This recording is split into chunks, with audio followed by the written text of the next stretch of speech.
Let's have a day, as the kids like to say, at 888-808-1019. Of course, we'll get into the Mets season. They're winning Arizona, and I think they got to be dreaming about a little more this week if they are serious about catching the Atlanta Braves. Plenty of football to get to. No, the Giants haven't claimed a corner, but the Jets have been seen and not heard. More on that in a little bit as well.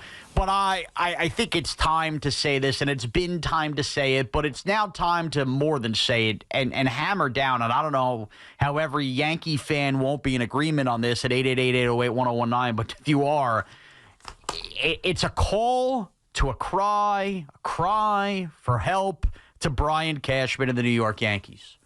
Are we serious about taking this year with Aaron Judge and Juan Soto and Garrett Cole and Jazz Chisholm? Are we serious about doing all we can to win a World Series? Just 24 hours ago when Evan was still here and we were sniffing his armpits and doing whatever we do with Evan Roberts, we debated back and forth on what would be a successful Yankee year. Is losing a World Series acceptable? And I still think it is if it is to the Phillies or the Dodgers, but that's neither here nor there.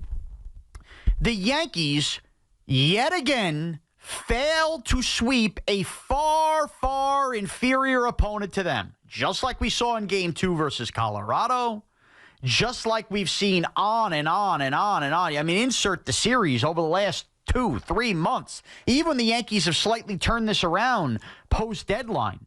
They just can't figure out a way to sweep these teams, and last night was no different.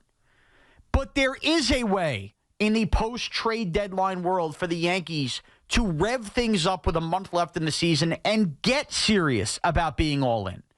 Because on a night filled with not being able to touch Patrick freaking Corbin, on a night where the Yankees fell back to, 500 in games decided by 2 runs or less, on a night like this, all of the Yankee fables, both in Washington or the solutions out of Washington, were on display. The Yankees need to get cutthroat and cutthroat now if they are truly in on being a World Series champion. And now, Sean, what do you mean by cutthroat? What do you mean by cutthroat? Well, let's start right here. Eric Bolin, 15 minutes ago, covers the Yankees Newsday. Tweets, rival scout assigned the Yankee system who recently saw Jason Dominguez during his coverage of Scranton said, and I quote, "He is ready to go back. Saw flashes of everything you want to see. He ran well, hit the ball out of the park. He didn't defend as well as I've seen in the past, but he's ready." End quote. That is at AAA. In Somerset at AA, Anthony Rizzo, ahead of schedule, picked up a first base glove and hit a ding-dong out of the park last night. And I know Anthony Rizzo had his struggles earlier in the year, and I'm not acting like he's the Anthony Rizzo of the Cub days, the Anthony Rizzo that the Yankees got at the deadline a couple of years ago, but he is still a major solution. And on top of that, when the Yankees were listless offensively, who was a big part that woke them up too little too late last night? It was Austin Wells finally checking into the game. You see, teams that are serious about winning World Series don't play nice to people. They don't play nice to good, quote-unquote, soldiers on the team. And those soldiers include DJ LeMahieu, Jose Trevino, and even, I'm going to give Verdugo a pass and assume they won't have the guts to do it and they shouldn't, Trent Grisham off the bench. If the Yankees are serious about winning the World Series, 2 of those guys mainly need to be gone, and the other, Trevino, needs to basically only be seen when there's a day game after a night game or Austin Wells physically can't go out there anymore. We know what is about to happen for the New York Yankees when Anthony Rizzo is ready. Perhaps as early as this weekend. They are going to do the simple thing, the comfortable thing. They're going to send Ben Rice baby back down to AAA. And I know that he struggled and he hasn't been the same player. Guess what? He also hasn't been able to get consistent at-bats because Aaron Boone has a love affair with DJ LeMahieu. And because of that, DJ LeMahieu will stick around on this roster while a young, enthusiastic kid gets buried, goes back down to AAA. Hey, thanks for all you did earlier in the year. That is wrong. That should not happen. And real teams, true championship teams, do the uncomfortable. It is no longer right there in front of us when it comes to DJ LeMahieu. In fact, the biggest thing you could give him, and the biggest thing he started to do when Ben Rice was playing mainly every day, was come in late defensively at first base. I don't know what's happened. I don't know if it's in his head, but last night it fully cratered. DJ LeMahieu's defense now is even questionable. Big whoopity freaking do that he had a big grand slam versus the Phillies what feels like a month ago. Maybe it is a month ago. It was the day the rest of us, Loogie, me, Evan Tiki, were out Citi Field watching the Mets and Twins that day. But that is forever ago, and that was the one glimmer of hope. You want to win a World Series, you have 25 guys, 26 guys. I've lost count with baseball's stupid rules, whoever's on the roster. DJ LeMahieu cannot be here anymore. He is no longer a major league player. DJ LeMahieu was a former hitting machine that the wheels have fallen off. You know what DJ LeMahieu is now? A Long Island Duck. And he's occupying a Yankee roster spot. And not only occupying a Yankee roster spot, he's playing every day and being hidden behind the cover of, well, he's got to play versus lefties because Ben Rice doesn't hit versus lefties. Oswaldo Cabrera, I can't pinch hit Oswaldo Cabrera. Do you see his numbers versus Finnegan? Do you see his numbers versus lefties? What are DJ LeMahieu's numbers versus lefties? I'll give you a hint. You don't need sabermetrics. It's not even a number. You know what DJ LeMahieu's numbers are? It's a word. They're cheeks. We're leaning into kicking ass. He stinks versus anybody, left side, right side. It doesn't matter.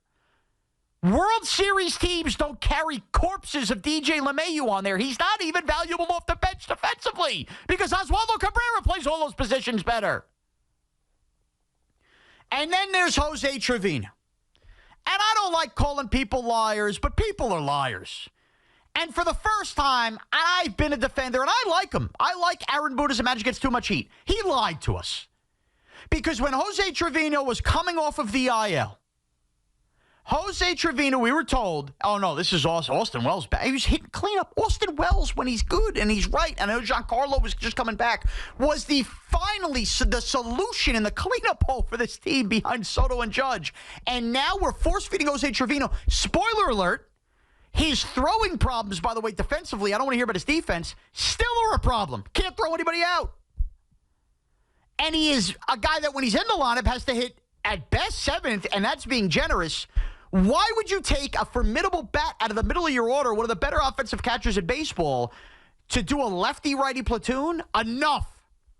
And I'm not saying the Yankees have a better backup catcher solution, so that's why I'm not suggesting they waive Jose Trevino, but get serious, be cutthroat. Look at the former fake all-star from 2 years ago. The guy who can't throw anybody out and tell him, sorry, you're the day game after a night game catcher on a Saturday afternoon. And that's all you are. Austin Wells has to play every day. DJ LeMahieu needs to be DFA'd the moment Anthony Rizzo gets back, not just do the comfortable thing in sending Ben Rice down. And then let's go to the outfield situation. Today is a very important day in Yankee land. Do you know why that is? Today officially marks in games where Jason Dominguez can come up to this organization and no longer will this qualify as his rookie season when factoring in, games he played last year, this year. So that clock, if you're worried about when you're going to pay Jason Dominguez, won't really get started again until next year. You teased us Yankee fans on a night in Williamsport where you got to carry a 27th man and you played Dominguez. And yes, he went hitless that night versus the Tigers. Guess what? The team stunk that night. Big blown save. Jason Dominguez is a better baseball player. Don't tell us he's not, because when you needed to sell tickets and make sure fans came in August and September last year before he got hurt, what did we get shown as Yankee fans? A heaping pile of Jason Dominguez. Now suddenly the team's rolling, and you don't want to call up Jason Dominguez. Why? Because Trent Grisham's a very good vested veteran. You don't want to hurt his feelings. It's a long-ass season. Because Doogie is a guy that Boone begged Cashman to get here, and he's the guy, he has all that great locker room feel with Judge and with Soto, and he came up with the dogs thing. You don't want to hurt his feelings and not play him every day. Bush. We're done being nice guys as Yankee fans, Brian Cashman and the Yankees. We want results. And you will not find in the Aaron Judge era of Yankee baseball a more, I'll use the word, easy path to a World Series in terms of your opponents than what you have in 2024. And instead, by keeping DJ LeMahieu around here, and you know that that because he's such a good veteran, Aaron Boone's not going to be able to help himself. He'll still find at-bats when Anthony Rizzo comes back. You watch. And bury Oswaldo Cabrera further. And you watch. They won't switch up the Jose Trevino thing. And you watch. They'll wait till September. Then Dominguez will come here as that extra guy. And they'll still play Grisham a couple times in center. You watch. They won't do the uncomfortable because they're afraid of hurting feelings. Say what you want to say about Joe Girardi. He didn't care how bad Jorge Posada's feelings got hurt. The Yankees didn't care at one point how bad Bernie Williams' feelings were hurt when he was at the end of the road. And yet we're so worried about DJ LeMahieu's feelings and Trent Grisham's feelings, Jose Trevino's feelings. Field the best roster, the best starting 9, and you won't have absentee nights like you had versus the Nationals or crap afternoons like you had Saturday versus Colorado. Go on and on and on. You won't have non-sweeps versus a historically bad team like the Chicago White Sox where you lose by double digits. We didn't forget that. And the reason those days exist is not because this is baseball. Oh, that's baseball, Susan. We love that saying. Great T-shirt. It's because the Yankees are too afraid to be cutthroat. Do you know who was cutthroat? Loogie and Evan yesterday tried to make sure to tell me. Loogie, correct me wrong. Who do you call the Yankees daddy? Well, to be fair, the final boss of the Yankees is the Houston Astros. And what did the Houston Astros do this year that helped turn their season around? They looked at Jose Abreu, who couldn't hit for crap, and they DFA'd him despite his contract. Why is DJ LeMahieu any different than Jose Abreu? Why?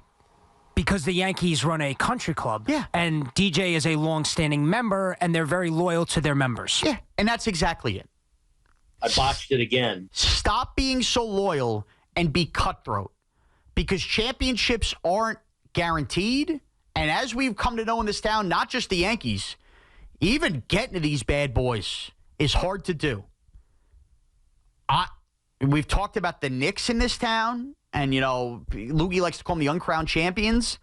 Last year was a pretty wide-open Eastern Conference, which is why the pain of the Knicks injuries stung so bad for those fans, okay? The Rangers in this town making 2 conference finals in the last 3 years and getting there and losing. Those moments sting. But you know why they stung worse? Because it felt like real opportunity. And I fear, for different reasons, the Knicks with the injuries, the Rangers just didn't have enough to get through. I fear that the same end result is awaiting this Yankee team this year, whether it be to the Royals, the Astros, the Orioles, whoever they might run into. And we're going to be asking how and why we got to this spot. And ultimately, it will likely be because the Yankees weren't cutthroat enough. And if the Yankees aren't playing a Game 7 or a Game 6 in their building in the ALCS because they haven't won the division, you're going to look back on nights like last night and wonder why DJ LeMahieu was playing, why Oswaldo Cabrera was not. You're going to look back on afternoons like Colorado. You're going to look back at that game versus the White Sox. All of these games versus bad opponents and wonder, man, this Yankee team couldn't sweep any of those teams? All of those games have added up, and there's a reason the Yankees never ran and hid from the Orioles, and there's a reason that today we wake up after a loss to the Nationals only 1 game up on the Baltimore Orioles. And it's because the Yankees aren't serious enough about winning a World Series. And they won't be serious enough until DJ LeMahieu is not on this roster, until Jason Dominguez is on this roster for probably Trent Grisham, and until Austin Wells, we stop acting like Austin Wells is, he's going to play every day. He doesn't play every day. You're playing a ton of lefties, and you keep playing Trevino. We were lied to. And frankly, I've had enough. You would think the Yankees would show a little more urgency here. This could be the one and only season for Juan Soto. Aaron Judge is not getting any younger. This could be the best of Aaron Judge. This is probably the best team that Aaron Judge has been on, because when you play with Juan Soto, how could it not be? Yep. Be and show that urgency, especially for your fans, because the drought for Yankee standards is very long. So there's no urgency. Here we are at the end of August, and you got basically DJ LeMahieu fumbling over himself at first base. ridiculous. Yeah, it's ridiculous. And that's the thing. If DJ LeMahieu's here for his defense, which he's not, they keep thinking he's going to get going offensively. It's too late now. It's about to be Labor Day weekend. We've had college football games. DJ LeMahieu's not going to get it going this year, okay? Florida State's already lost a game. It's enough already. And Ben Rice is going to go down. And thanks for all you did for us, because we got to be nice to all these veterans. Screw that. I want to win, and I want to do the uncomfortable. Real championship teams get cutthroat. Brian Cashman, it's time to get cutthroat. DJ LeMahieu should not start another game for the 2024 New York Yankees. 888-808-1019.